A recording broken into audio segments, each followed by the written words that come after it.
दोस्तों स्वागत है आप सभी का यूकेन टॉक्स चैनल पर। और आज हम बात करेंगे बहुत ही कमाल के एनिमे के बारे में जो कि है सोलो लेवलिंग। बेसिकली आज की इस वीडियो में मैं एकदम डिटेल एक्सप्लेनेशन नहीं करने वाला, बल्कि एपिसोड 1 से लेके एपिसोड 5 तक का रिकैप देने वाला हूं और सभी इंपॉर्टेंट चीजों के बारे में भी आप लोगों को बताने वाला हूं। वीडियो में आगे बढ़ने से पहले आप लोगों को एक इंपॉर्टेंट चीज बता दो कि ये हमारे चैनल की पहली वीडियो है जहाँ मैं सिर्फ एनिमे से रिलेटेड कंटेंट डालने वाला हूँ। तो अगर आप लोगों को भी एनिमे पसंद है तो इस चैनल को सब्सक्राइब कर लेना, साथ ही में बेल आइकन को भी प्रेस कर लेना। और अगर आप लोगों को ये वीडियो पसंद आती है तो इस वीडियो को लाइक भी जरूर से कर देना। मेरा एक दूसरा चैनल भी है जिसका नाम नाइट बेयर इनसाइट है, उधर मैं हॉरर मूवी से रिलेटेड कंटेंट डालता रहता हूँ। तो अगर आप लोगों को हॉरर मूवी से रिलेटेड कंटेंट पसंद है तो उस चैनल को भी चेकआउट कर लेना और वीडियो पसंद आए तो सब्सक्राइब भी कर लेना। तो अब बिना देरी किए जल्दी से वीडियो स्टार्ट करते हैं।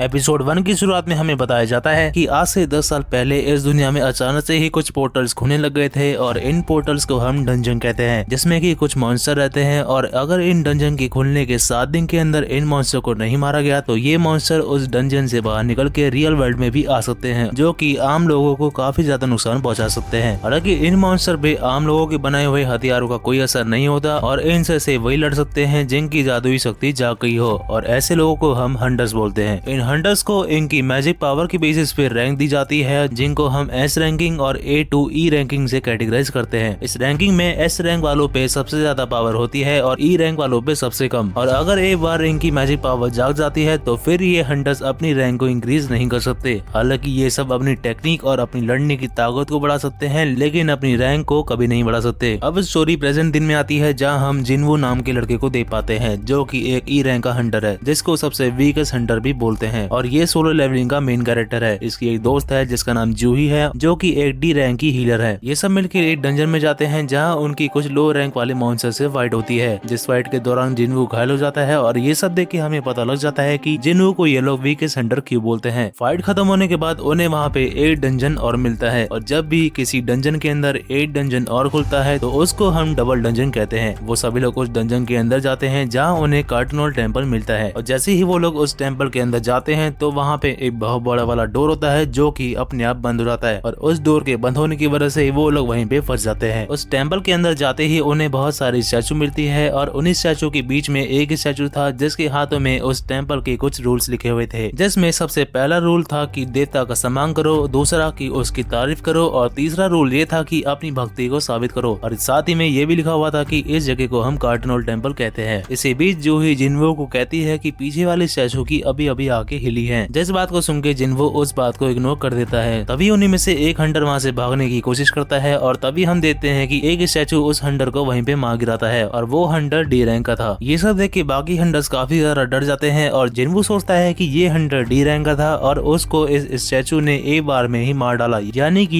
ये स्टैचू एस रैंक से भी ज्यादा रैंक वाली है। और एपिसोड 1 यहीं पे खत्म हो जाता है।